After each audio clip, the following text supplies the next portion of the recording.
guys, good morning at welcome back again sa aking YouTube channel. At ilang araw na tayong walang upload guys dahil tinatamad akong mag-edit ng video and then busy din kami dito sa tindahan. So ngayon lang tayo nakabalik and welcome to my YouTube channel sa aking mga bagong viewers and sa aking mga bagong subscribers.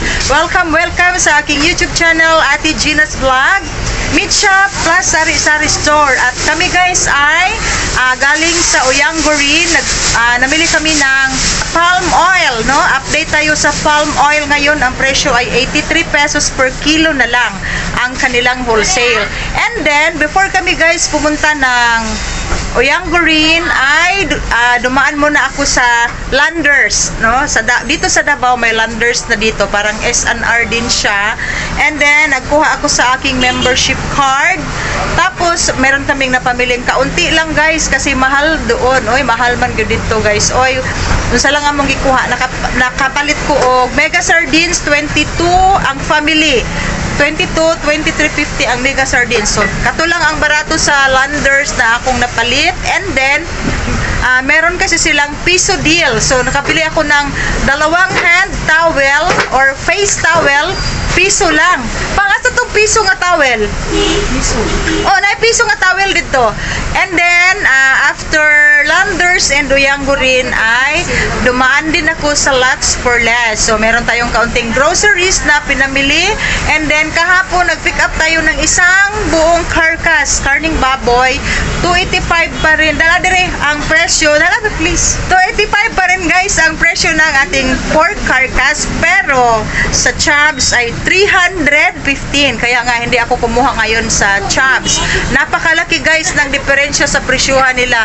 30 pesos per kilo. So, saan ka bibili? Doon ka talaga sa mura lang. So, ito guys, ang bibili. So, ito guys, oh, ang piso deal. Mo gini nagpa-inganyo sa kuha matog Landers.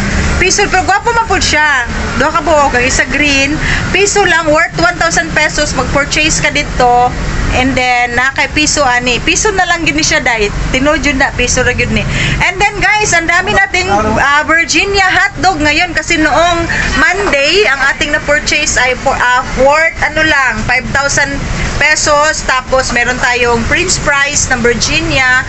So, meron tayong worth 5,000. Pero ngayon guys, kasi ang daming kulang ng hotdog. So, meron tayong napamiling hotdog sa Virginia worth 10,000 plus. So, ang budget natin ay 11,000 pero walang pork tocino. Ang order natin ay 20 packs. Tapos, 10 lang, and then embutido. So, ito guys, lahat yung mga hotdog natin. Hindi ko pinalagay sa freezer. Sabi ko kay IC para ma-check ko kasi wala ako. Sila lang ang naiiwan dito and then IC lang ang nagbayad. So, i-check na Day. Okay. So, muna yung kaganapan na mo guys, no? Kailangan, basta daghan ang imong hotdog, daghang klase sa ako ang hotdog. Kailangan i-check yun na siya. Kaya basig ilipat lang ang ako mga sales lady. Magkamali sila sa order na to hatag, makulangan, so malugi na ta. So ang akong style kaya di man gid pwede nga wala tay lakaw, no? Hindi talaga maiiwasan, may tayo, may pupuntahan talaga tayo. So kaming dalawa ni Mr. I umalis kanina, medyo matagal kami nakabalik dahil marami kaming pinuntahan. So sabi ko kay IC, wag mo nang ipasok sa freezer para ako mismo ang mag-check dahil marami yun, worth 10,000 plus yung ating na-order sa Virginia.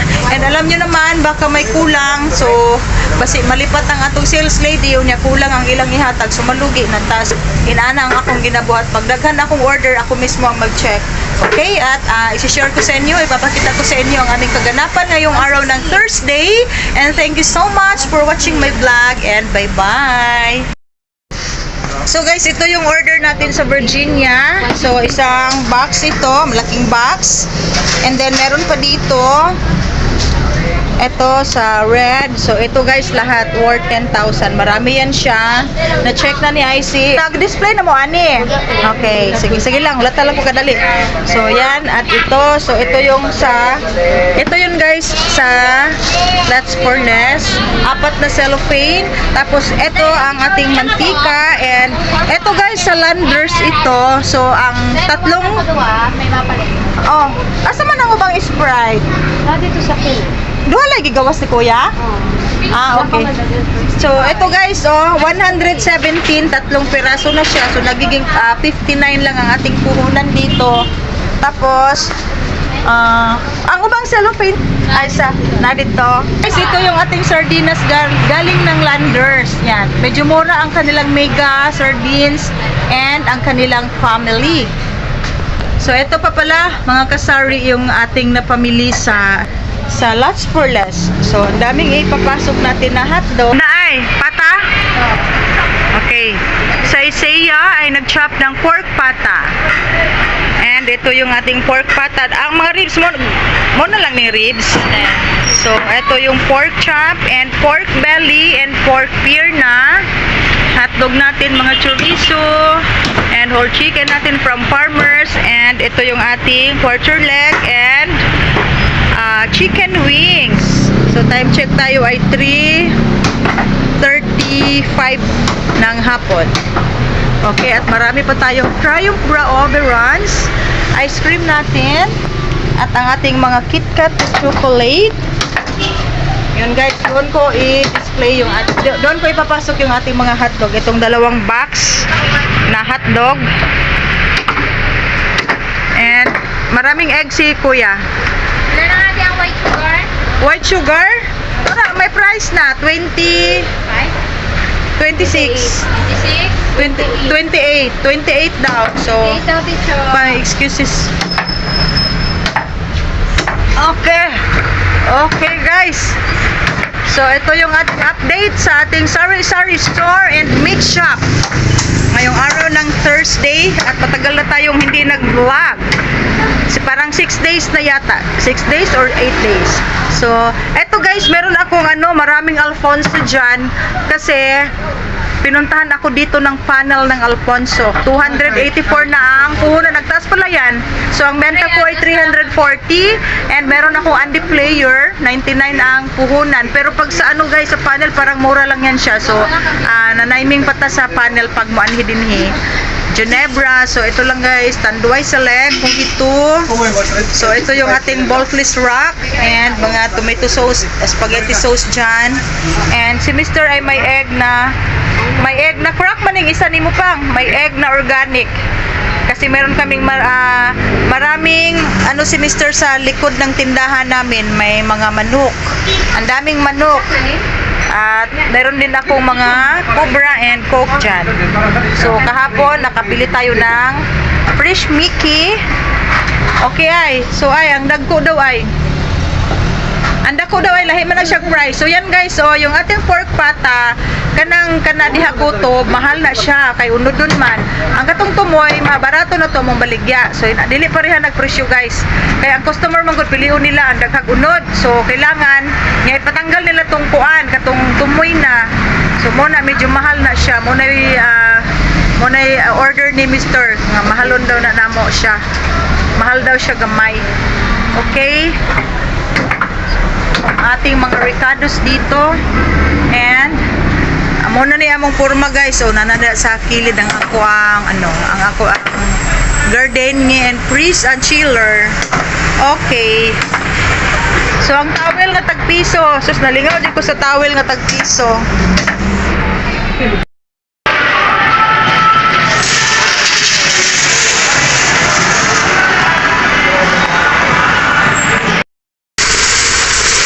Okay guys. Kami ay nandito sa Landers Sinister. Okay guys, ito yung aking mga gardenia loaf bread na nasa labas ng aking meat shop. So, ito guys ang view ng aking tindahan, no? Meat shop, sari-sari store, at dito dinidisplay ko talaga ang aking guys, mga gardenia loaf bread, palm oil at lumpia wrapper, at meron pa tayong green munggo dyan, no? Mas malaki talaga guys ang aking kita, mas marami ang may benta pag nasa labas yung ating mga loaf bread, kasi pag nasa lang loob ng tindahan ay kaunti lang ang may sold out natin. So marami akong mga expired na may susuoli sa ating ahente kasi andun lang sa loob. And then meron din tayong butane, and then ito yung ating mga display na karning baboy, pansit canton. At guys, hindi ako bumili ng mga sibuyas Bombay kasi ang mahal, 190 per kilo sa palengke. Sa Lots for Less ay 140, and then kanina ay nakalimutan kong mamili ng mga sibuyas Bombay kasi naman guys, sa Lots for Less hindi ganong maganda ang kanilang sibuyas Bombay doon. So tomorrow na ako mamalengke. Okay, so ito yung ating pork belly, 400 na guys talaga ang presyo ng ating karning baboy, yung mga belly. And then ang aking perna and kasim ay 385. Napakamahal talaga guys. Tapos ito yung ating farmers na dressed chicken. Meron din tayong green munggo dyan. So ito lahat ang ating mga paninda sa aking lamesa paghapon na mga hotdog and mga pork chorizo. Meron din tayong dalawang klaseng pork tocino. Meron tayong fantastic young pork. And medyo mahal, sa MFD yan galing. Kasi ngayon lang nag-deliver sa akin ang Virginia. So, medyo marami-rami ang ating nakuha kanina na mga hotdog. Dahil noong Monday ay kaunti lang, worth 5,000 plus. And then marami ang kulang. Tapos ito yung ating Triumph Braoberans, no? Kahit pa isa-isa, dalawa sa isang araw ang ating may benta, it's okay kasi hindi naman yan siya masisira and ma-expire, no expiration. Ito yung ating Selecta ice cream at kaunti na lang ang aking watermelon slice. Yan guys, kasi almost everyday ay umaambon-ambon at umuulan dito. So yung ating mga palamig ay hindi ganong malakas ngayon, no? Yung aking mineral water nga ay hindi pa ako nakapagpa-deliver kasi meron pa. Dahil laging umuulan dito sa amin. And then guys, ito yung ating bagong freezer. So ito ang laman ng aking freezer at ipasok na natin lahat yung ating mga Virginia hotdog na sa ilalim ng freezer. Yan guys, and ito lang ang nasa basket kasi medyo mabigat na siya. So yung mga overstock natin ay nasa ilalim ng ating freezer. So ito lahat guys ang ating display. I-display na natin lahat at meron din tayong dyan, kikiam, and meron din tayong lumpia. Kikiam and shumai pala, hindi lumpia. And squid balls. So ito lahat ang laman ng ating freezer and chiller, and yan yung display rack ng Gardenia. Meron pa tayong overstock dyan na farmers na dressed chicken, at ito yung ating bulkless rack. So ito yung mga display natin sa ating sari-sari store. Yung mga wine, yan lang guys, no? Yan lang ang wine natin na saleable dito. Yung Emperador nga guys, hindi malakas dito, so hindi na ako nag-restock. Meron akong Emperador sa bahay, yung may tie-up, hindi pa na-sold out natin. So meron pa tayong dyan, isang slab na kasim. And then bukas magkuha na naman tayo ng pork carcass sa S&R. Kanina tumawag sa akin si Ma'am Che, pero hindi ako nagkuha kasi kahapon isang buong baboy ang kinuha namin. So pang 2 araw natin. Bukas na naman ang ating bagong stocks. So actual selling tayo, may mga customers tayo.